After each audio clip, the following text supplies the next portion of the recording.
يا هلا ويا هلا ويا هلا ويا هلا حن قلبي على جمعة الخير هلا حن قلبي على جمعة الخير هلا يا هلا ويا هلا ويا هلا ويا هلا يا هلا ويا هلا ويا Bismillahirrahmanirrahim. Assalamu alaikum and welcome to the program. This is Let's Talk, coming to you live this Saturday morning from our Sunning Hill studios in Johannesburg.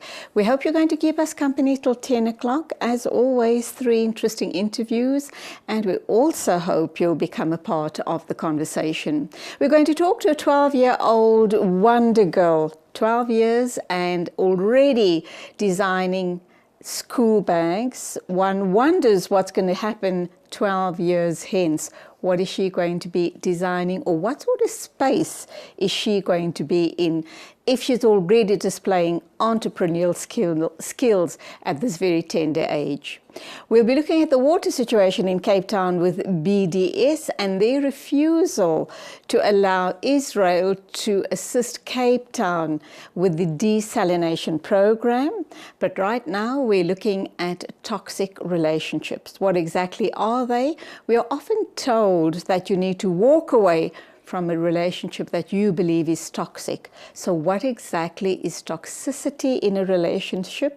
How do you move away? And I think most important of all, how do you recognize it? To talk to us about this is a lecturer of pharmacology at Wits University, Dr. Neil Butko. He's also spent over 20 years at Lifeline, doing counseling in a voluntary capacity. It's always great having him in studio with us, and we've been threatening for a while now that Neil will be coming in regularly, at least once a month, to talk to us about different issues, very especially issues on relationships. It hasn't happened yet. We do hope that this is going to be the beginning of that relationship. Neil Butko, good morning. Welcome to the program. Good morning, Julie. Lovely to have you here. Yeah, same here. Oh, by the way, the one thing that I have forgotten is we have a third guest in the studio, and that, of course, is Tuppence, Neil's dog. When we have a wide shot, you will see Tuppence behaving very well. Very well. He's sitting at Neil's feet and is an absolute honey. He's a guide dog, but extremely well behaved. Neil, back to you. We've given Tuppence an introduction as well, and I know you're happy about that. Mm-hmm. We hear the term toxic relationships, and I'm kind of wondering if the word toxicity... Well, toxicity basically means something which is dangerous and poisonous. Has it replaced dysfunctionality? I don't think so. I mean, I think dysfunctionality works on a different type of level. I mean, you can have dysfunctional relationships, but they may not be completely toxic. I mean, they may serve certain purposes. But when you talk about toxicity, you're talking about something that to ourselves means dangerous. It means something that we can't control, that is basically going to cause us to move away from that, or hopefully move away from that. But that's not completely true, because as you said, you know, we've got toxic relationships in, you know, in a whole lot of different spheres. I think what you need to consider is that as human beings, we're absolutely hardwired for connection and for relationship. We cannot do without some kind of a relationship in our lives. We're not really hermits in that way. I mean, people who you know, deny the world and who concentrate just on themselves or whatever are really few and far between. Even they have relationships because they're having a relationship with something in their head, you know, in their brain, that is actually telling them this is what your relationship has to be like. So our need for relationships is absolutely fundamental, you know, and we cannot exist without it. And so I think what really happens is that we will choose to have good relationships. I mean, that will be our number one choice. But if we can't have a good relationship, we will choose a bad relationship, because what we can't stand is having no relationship. That is just too much for us. So like as in addictions, you'd remain in the relationship simply because you'd rather have that situation than have no relationship at all. And in that situation, obviously, then you are the enabler.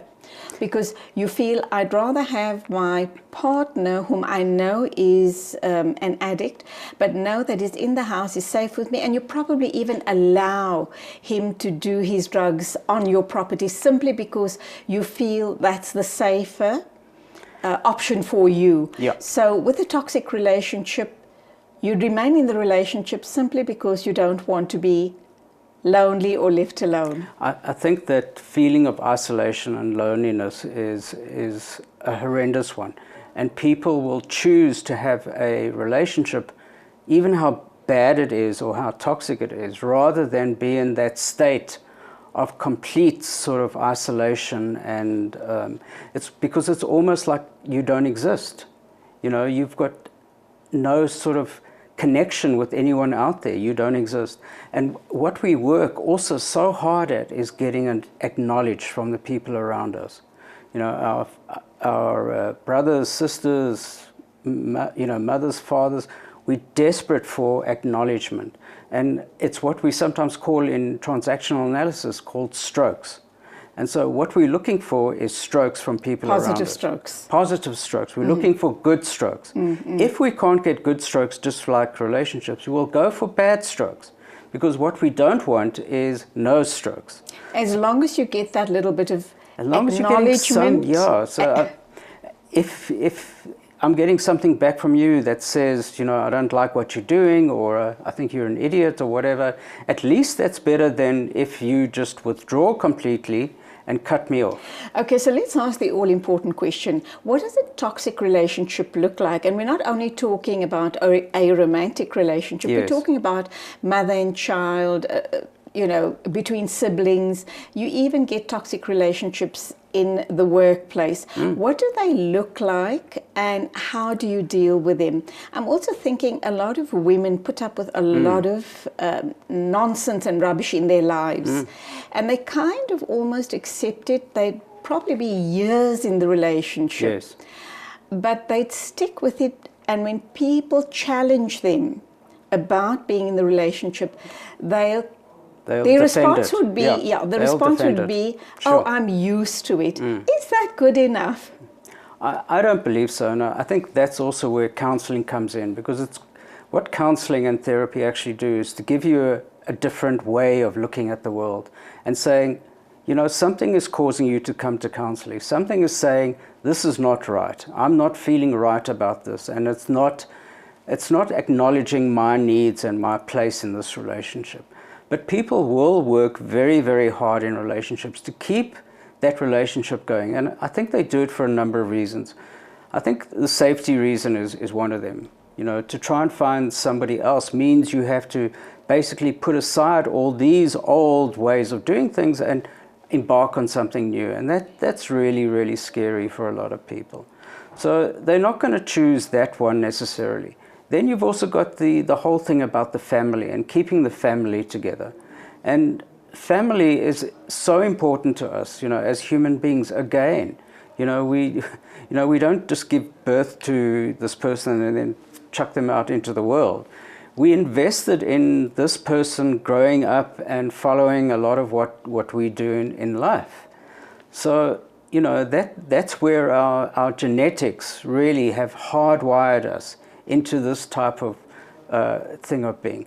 I also believe that when a woman has a baby and she bonds with that baby, that is the closest thing that you'll ever get to unconditional love, ever, ever, ever in your life. Oh, absolutely. I concur with that, 101%, being a mother myself. Exactly. But Neil, let's just understand, when you find or you come across a person in your social circle who is very toxic, be it your partner, your child, your friend, whatever it is, what do we understand by this toxic person, this relationship? Is it a personality trait? Is it bad behavior? Is it attention getting?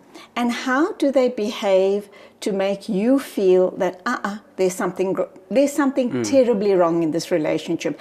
Are you going to be afraid? Are you going to be uncomfortable? What is it that's going on between both the parties? You could be any of those things, afraid. I think you could be angry, you could be in pain, you could be a whole lot of reasons. But there's something in that person that is attracting you to them or maintaining some kind of a relationship. And that's really what you have to look at quite carefully is, why am I maintaining this relationship? Because I am, I'm in this relationship, I've acknowledged it, I've put in energy towards it, I get a lot out of it. Even if it's bad stuff, I get something out of it. What is it in this relationship that keeps me going? And I think also what psychologists sometimes talk about, it's a biological term called symbiosis. And that basically means when we are connected to someone, but in fact what is happening is it's almost a parasitic relationship. So I'm symbiotic with this person and basically... You're feeding off each other. Exactly, Julie. And the bad thing or the sad thing is that people often say walk away from it, but that's really easier said than done, is it not?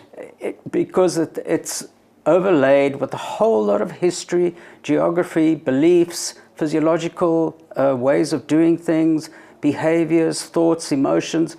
All of that overlies that relationship. And if you dump that relationship, you dump all that other stuff. And people just are reluctant to do that, and you can understand why. I've invested my life, I've invested 12 years or 15 years into my life with this person. If I now walk away, that means like the last 15 years has been a mistake. And how do I do that? How do I now take like a new, fresh look at the way that I do relationships? Okay, we're going to go for an ad break. When we come back, we're going to look at the traits of a toxic person. How do you recognize that and what do you do about it? Are you able to engage with the person and perhaps get them into therapy, and will therapy help? That and lots more coming up. We're talking toxic relationships. Both Neil and I are kind of approaching the issue rather lightheartedly, but believe you me, it is really serious. It can be kind of life-wrenching. Your world can come to an end if you are in a toxic relationship, and it can leave you very angry and very confused.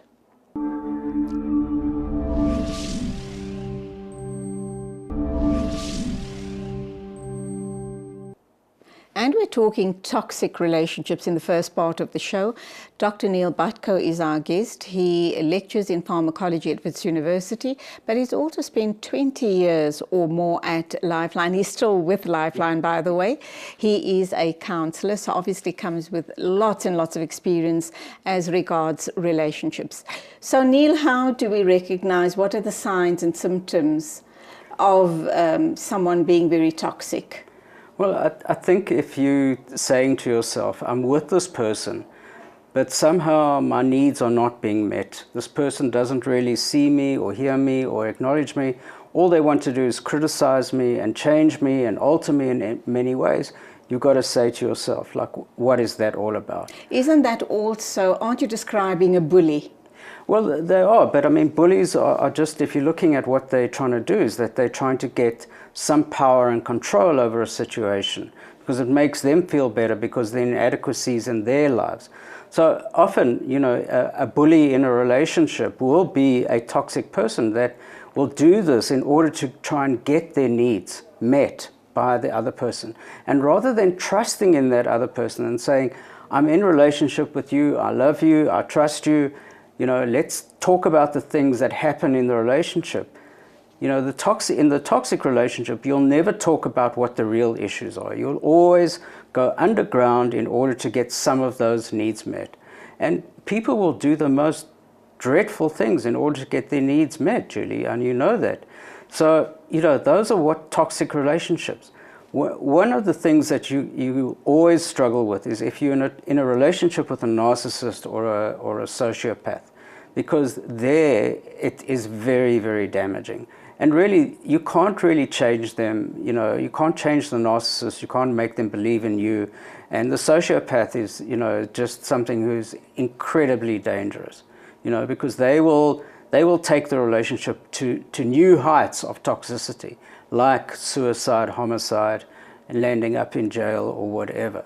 So, you know, the toxicity thing is about, why am I not feeling like I'm in a relationship with someone, and that it's a mutual type of relationship.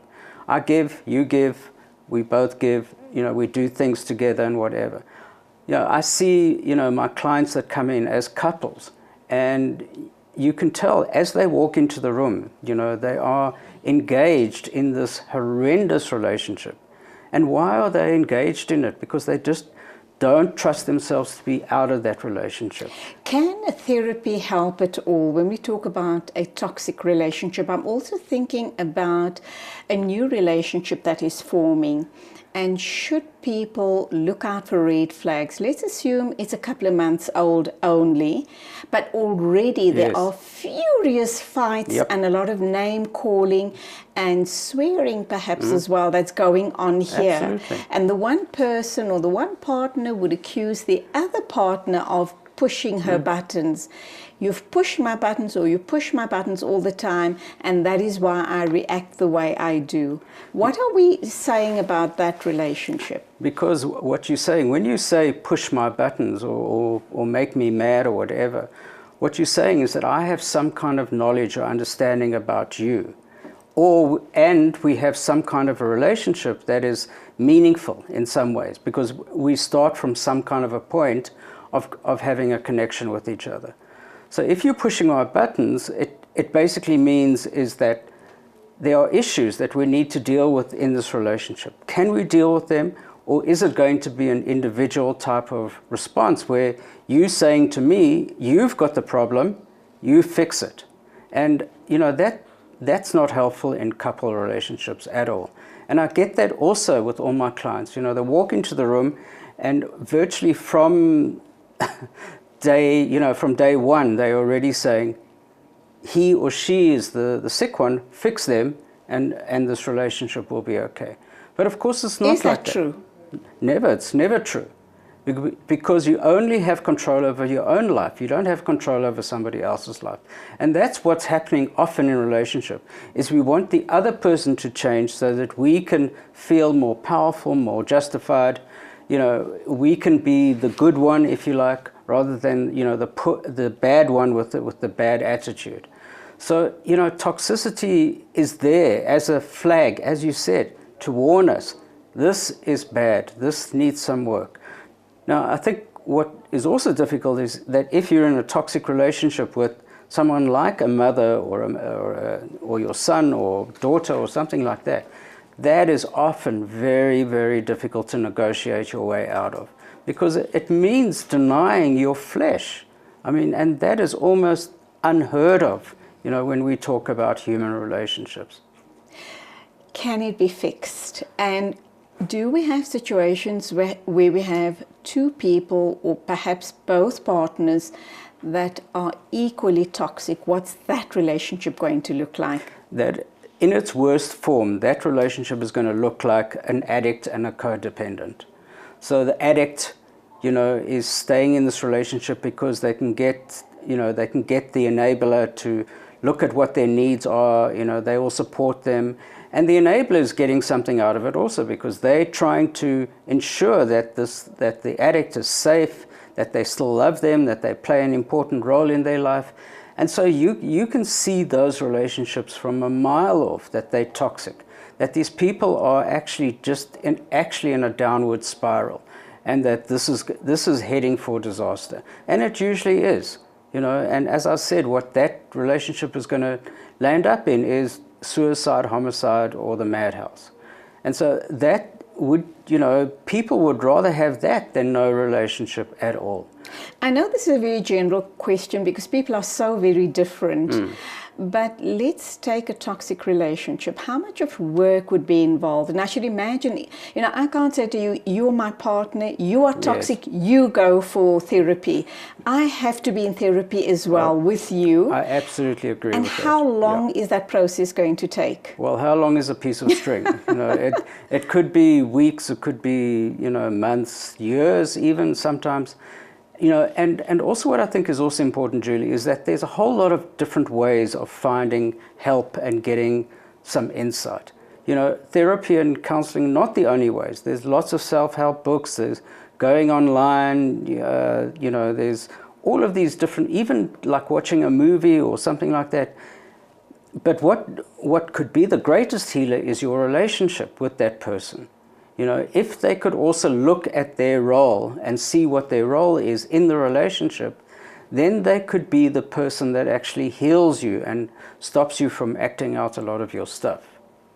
How can they do that? You know, I'm trying to think. You almost make it sound like that's a lot of responsibility. It is a lot of responsibility. And why should the partner be carrying it? Because I think we basically are pretty lazy when we get into a relationship. And after a while, you know, everything just sort of happens the way it happens and nobody questions everything. And I think that you said something about like red flags in the beginning of a relationship. And I think that is the time that you start questioning things and start putting up your doubts and start looking for responses. And if you're getting something consistent that is saying to you, you know, this is danger or whatever, you've got to really look at it and say, am I prepared to actually carry on? Can I stop you there, please? Because we've almost come to the end of the show, but we do have a caller. Let's take the caller. Assalamu alaikum to you. Welcome. Assalamu alaikum. Go ahead, please. Gee, I wanted to find out from a gentleman, he said, if you have a family and you have a toxic relationship due to money matters or inheritance or so forth, what happens now if they refuse to come to a roundtable conference to discuss a particular issue? How do you go about to convince them? All right, because let's see. there's no response at all by letter or by phone, personal contact to other people, but they just want to like come around the table to discuss the issue to mend the relationship. Tough one. Let's see what Neil has to say about that. Well, that's like trying to nail jelly to a tree. Sure. You know, you don't have a chance. You know, if people don't want to cooperate or whatever, but you've got to look at what is happening in your world that actually says, I'm so invested in this that the only way that I can go forward is if this person, you know, is willing to sit down, you know, and have a talk with me or whatever. Sometimes you're going to just have to walk away and just say, I'm not indulging in this anymore. This is too toxic. It's causing me pain. It's causing me heartache, causing me disappointment. I need to walk away. And that's often what you need to do in a toxic relationship. You cannot save, you cannot alter the dynamics of that relationship. That is not your responsibility, and that is not where your power lies. Your power lies in saying, I'm not putting up with this anymore. I'm moving out of this relationship. Okay, in closing, what I've heard the brother saying to us, obviously it sounds like an extended family situation. Correct. There seems to be issues around inheritance, etc. And this one family member refuses to come to the table. And I think he or she is holding up the works there. They can't obviously resolve family matters. So I would suggest perhaps in that situation, get a legal letter, get some legal advice, draw up some sort of a legal agreement, and suggest that because you are refusing to meet with us to finalize whatever the issues are, this is the route we're going, and then as you've said, and then you close the door on that person and carry on with your life. It sounds very simplistic, but I guess that's the only route you've got to go. No, because again, look at the relationship you might be losing. It might be with someone like as close as a brother or a son or whatever. Or a sister. Or a sister or anything. And so, you know, losing those relationships are incredibly painful. And, you know, the danger or the imminent danger of losing them is as important as the actual loss itself. Mm-hmm. And in closing, what do you have to say to us? Be careful when you're in a relationship, especially in the beginning. Question everything, you know. 3 very important signs to look out for when you're just starting out a relationship. The 3 red flags would be? I think it would be somebody who's not really hearing you, somebody who's angry all the time, and someone who criticizes you all the time. You know, if they need to be doing that in a relationship in the beginning stages of a relationship, you need to ask what are they going to get out later at that stage. It could just get worse. It could it will spiral definitely totally escalate. out of control. Yeah. And on that very sore note, thank you for being with us. We look forward to having you here at least once a month going forward. Thank you for your time. We do appreciate it. Thanks, That was Julie. Dr. Neil Butko talking to us about toxic relationships. We do hope you've enjoyed that part of the show, as painful as it might have been for you. And still to come on the show, we're going to talk to BDS, Mohammed Desai, standing by in the wings. And we're also going to talk to a 12-year entrepreneur. She designs a school bag. So all of that coming up. Please keep us company. Lines will be open throughout the show.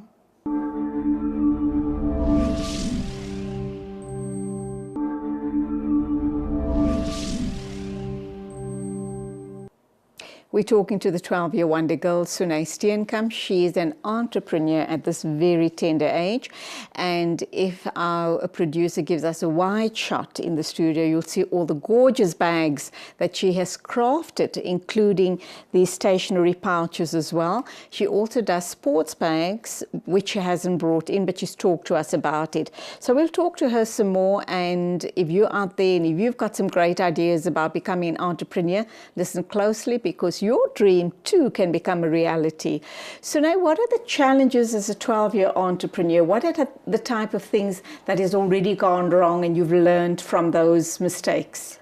The type of things that have gone wrong is probably with my first few bags, was they weren't strong enough. So a few people brought it back, we got it fixed for them, we made it stronger. Like small parts of the bag, small little problems of things tearing and all that. So I've learned out of that. I learned to make my bags even stronger so they don't tear easily. There's more space. I made it waterproof so that the books and stuff don't get wet, or the clothing and stuff in the sports bags don't get wet at all. And then the challenges I face is probably juggling my schoolwork, sports, and my business at the same time. Oh, wow.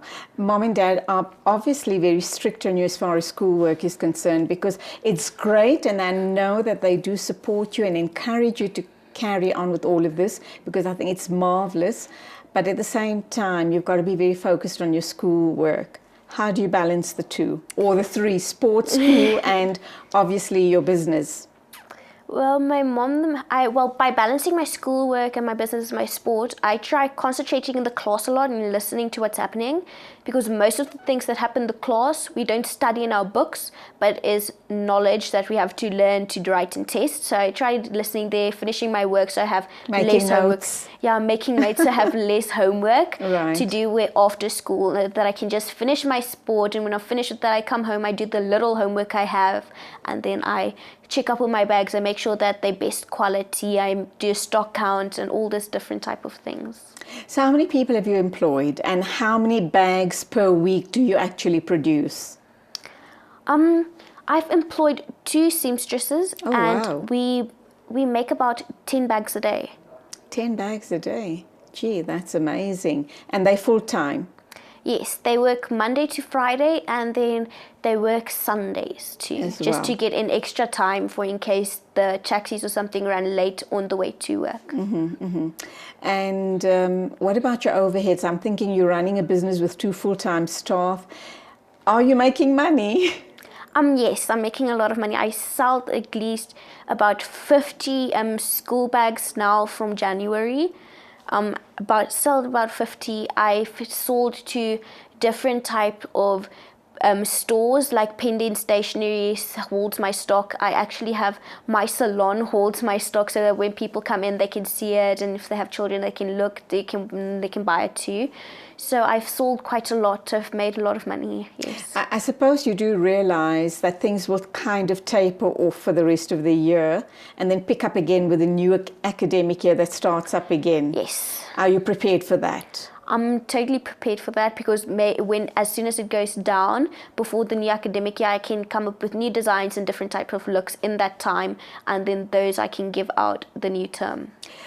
You're 12 years old now. You've got your entire life ahead of you. You've already kick-started an amazing business, which if you manage it and handle it the way it's meant to, it could grow. I mean, the sky's the limit. But have you thought about 12 years hence? What do you want to do? Is this what you're wanting to do possibly for the rest of your life? Become a full-time business entrepreneur, go into bags and every other thing under the sun? I feel like after school and all that, I still want to go study. So I'll keep my school bags, the designing as a hobby while I'm studying, because I would like to become an engineer or maybe study astronomy. And then after that, I'll like find a job. I'll still keep the designing and the making the bags and still have my own small business, but also make it grow at the same time for if engineering or astronomy doesn't work out, I'll have my business as a backup. Now, I can see your bags. They're very well designed, very well made as well. But it's just the one type in different colors with different messages on them. Have you tried to make different types of designs, or is this the tried and tested, accepted bags for school? So far, this is my accepted bags. I'm still working on a different type of design to get new look into them and make them look a little bit different from all the types of school bags you can get in different type of stores. Try changing the look, making it look different, making it look more different and unique in my own way. A lot of youngsters complain about carrying heavy school bags on their backs, and I see all of those that you have here are backpack type of school bags. Do you think that this is the right way to go, or are you possibly thinking of branching out and getting those pull-along wheelie bags? Do you think that might be something that you need to look into? I feel like this is the right bags I make, because I feel like the bags you wear on your shoulders, like the backpack, they're lighter. If your school have stairs, you can change classes faster. You don't have to worry about being too heavy up the stairs. We're bags with wheels. When you walk with them, it takes a while. You have to, when you're late for class and you have to get past all the children, the bag with wheels, it doesn't really come with you. It doesn't work with you. It has its own brain. It goes wherever it likes when you run or something for late for class. And up the stairs, it's a little bit heavier because you have to carry it on one side, and it damages faster because some kids like running up and down the stairs with it without lifting it up, so it damages much faster. I see you've also got stationery pouches here. They're also very, very cute. What made you decide to go that route? I've made the pouches because I thought, if I'm making school bags, let me make something the kids can keep in their school bags too. So I made the pouches to sometimes to fit with the bags. Some of them fit with the bags, some don't. Some have cute messages to make just being in class fun. So you have your little piece of color on the table, your pencil bags, a lot of space. And it has this cute messages like this one, or probably this one. This one's my favorite. This one's my full-time favorite. And what does it say? My unicorn ate my homework. Cute, cute indeed. What do your friends say about your business, your entrepreneurship at school? Do they encourage you? Are there other kids like yourself at the school also trying to do something and making a name and money for themselves?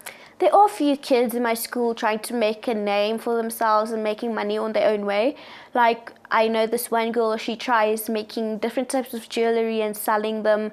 Others try making their own slime. They all try finding their own piece of way to sell stuff and make money on their own to learn more about entrepreneuring. And my friends mostly support me. Like, some of my friends will support me, help me market through buying a bag and marketing through their family and all that. They're very supportive. You never had any negative feedback from anybody? No. Oh, that's wonderful. We've got 2 minutes to wrap up time. What do you want to say to other young people watching us today who may have a dream of doing something different in their lives, to continue school, of course, but to follow their dream? What would you say to them? I would tell them to keep believing in yourself, keep dreaming, follow your own path. Don't listen to the negative, always listen to the positive. And if you listen to the negative, try finding the good in that and making that stronger. I need to ask you this question. It's very important. What are you doing with all of the money you're making? Most of the time I'm buying material to make clothing or more bags, but I'm not that sure what I want to do with it. I like saving my money mostly. So you're saving, you're putting money back into the business to grow the business, but some of the profits you are saving for a rainy day. Yes. Absolutely wonderful. I can't wait to meet up with you in another 10 to 12 years' time to see what you've made of your life. I see a very, very bright future ahead of you. Thank you for coming in and sharing, and good luck for the years ahead. Thank you for having me. My pleasure. Sunay Steenkamp, 12 years old, what a wonder kid, talking to us about her business, and that of course is the manufacturing of school bags. And she also told me off air that she's transformed her parents' garage into her little factory or her workshop, and that's working just fine for them for now. The sky is the limit, of course. Maybe when we talk to her next, she'll tell us that she's opened her own factory. Let's wait and see. Still to come, BDS and the water crisis in Cape Town.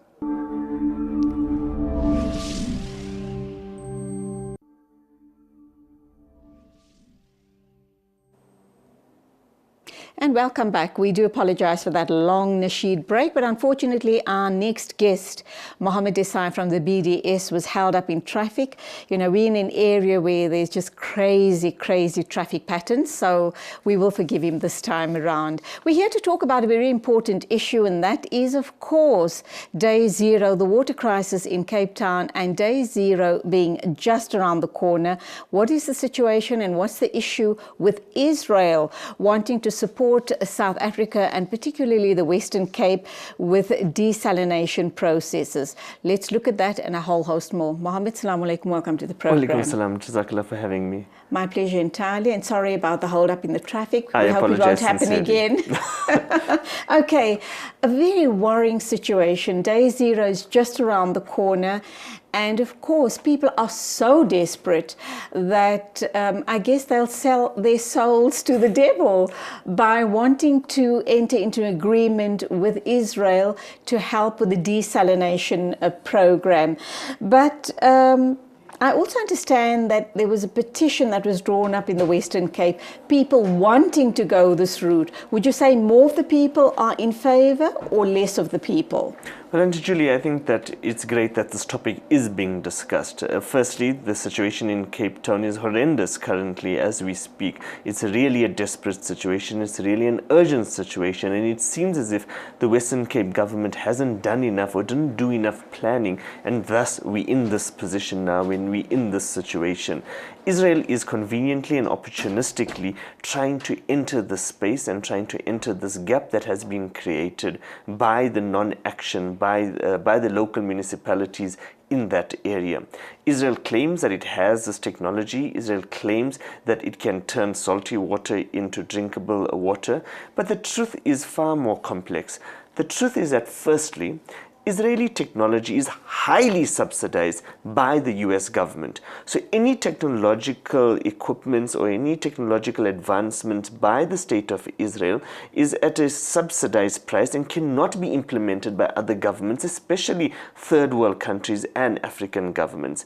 Secondly, the technology that Israel is making available and trying to offer the Western Cape and other countries is easily available from other countries. But I think that you are correct in the sense that Israel is really at a propaganda war and is really using water in its PR initiatives. And so you have this petition ostensibly from the Western Cape community, but we all are aware, and we've done research into this, that these calls for Israeli technology is actually coming from the Israeli regime and the Israeli lobby itself. So, Mohammed, you have indicated that other governments and other countries have followed a similar plan, the whole desalination process. And we've been hearing a lot of noises about it's very costly, it's not feasible, etc., etc., etc. So why is it only Israel? And obviously they do have an agenda here. They're trying to get their foot into the door. What about the other governments or other countries that have introduced a similar program? Why can't we go to them? I think that what is fantastic is that the South African government, although being courted by Israel in the last 3 or 4 years to sign MOUs with regard to desalination and with regard to water technology more generally, they've actually not only dismissed the Israelis in terms of bringing this technology. And rightly so. Absolutely. Because they are oppressing an entire, they've occupied a land which they have no claim to, and the people there are suffering under horrendous conditions. And they've occupied the water aquifers. More than anything, they use water, as our own Minister of Water Affairs, Nomvula Mokonyana, said last year, around this time, that water is being used as a weapon of oppression by the Israelis against the Palestinians. And so if you want to talk about technology, what we are seeing is a technology of oppression that Israel has when it comes to water. But our South African government has signed MOUs with Japan, with Iran, with Saudi Arabia for water technology and for desalination. So it is available. And in fact, let me share this, that Richards Bay, for example, has a desalination project currently running. eThekwini municipality is in the beginning phases of implementing a desalination project. Why don't we hear about these things? Whose purpose is it serving to keep this type of very important news out of the media space? I think that it's a combination of, firstly, Israel trying to suppress this kind of information, this kind of technology that's available from various other countries. But also, I think that it's a lack of celebrating some of our own gains. And I think that both we as South Africans, but also more generally, we fail to recognize the great amount of wealth of knowledge that exists in our communities. And so your program, for example, is taking this information to our communities, that no, Israel is no savior in this case, that we're not disregarding our people's plight in, for example, Cape Town and the Western Cape, but there are alternatives. There are as good alternatives that are available from other countries that are actually already being implemented in various parts of the country. So let's go back to Cape Town and the situation. Those people are not aware of what you've shared with us now, are really up in arms, because as far as they're concerned, the Western Cape is completely dry. People are suffering, and yet the government and obviously the anti-lobbyists like yourself, BDS and other such organizations, are preventing them from getting a very scarce resource, a very precious commodity. How do we respond to them? And you are suggesting that Iran, Japan and Saudi Arabia will be coming to the fore, and they're going to be assisting us. When is all of that going to start happening? They're already at the fore. So they're already at a national level. The problem is that the Western Cape government is obsessed with Israeli technology. You have Helen Ziller going and visit Netafim, which is an Israeli water technology company based in the Western Cape. You have her going, taking these PR photos, because also she needs to appease her funders. Her funders are pro-Israeli. Her funders want to see her visiting the Israeli plants and not, for example, the various other countries that are available. So it's really about and it's really, again, great that this show is taking this information to our people. Members of our own community and members of the public need to demand from the Western Cape government, because when it comes to this sort of issue, national government can't impose, unfortunately, these positions, fortunately or unfortunately, on local municipalities and metros. So we really need members of our community and members of the public in the Western Cape, and in Cape Town in particular, to come out and to demand that this technology, which, for example, the eThekwini municipality or Richards Bay municipality has signed with Japan or with various other countries, becomes available in their areas. Mahmoud, what are the chances that the Western Cape could pull the wool over the eyes of civil society and goes ahead with this plan? What will the eventuality be if that happens? I think that they are trying very hard to do this here, and I think that members of our community and civil society organizations need to be vigilant and also we need to keep the plight of our own people at heart, and we need to demand this not only as a political act but also as a humanitarian act. We need this kind of projects. There are alternatives. Let's bring it in. Okay, so water at what price? The price of the blood of Palestinian people. Unfortunately, we've run out of time. Your final words to our viewers this morning. What should they be aware of? What should they be looking out for? Israeli water technology is actually proving to be a failure. The most recent news reports coming out of Israel itself is that they themselves are going into a drought, and so this the myth that they are the saviors when it comes to water is actually false. And secondly, you've been empowered through this show. You have the necessary information. Act on it, and act on it now. And that's all we have time for. Thank you indeed for being with us. Mohammed Desai from the BDS talking to us about the issue in the Western Cape, day zero being around the corner, and the Israelis trying to get a foothold into the Western Cape with the desalination program. Please keep your eyes open on that one. And till the next time, as always, thank you indeed for being with us. A very big thank you from the Let's Talk production team. And till next week, Wednesday, take care on the road. And it is Assalamu alaikum wa rahmatullahi wa barakatuh. And Khuda Hafiz from me, Julie Alli.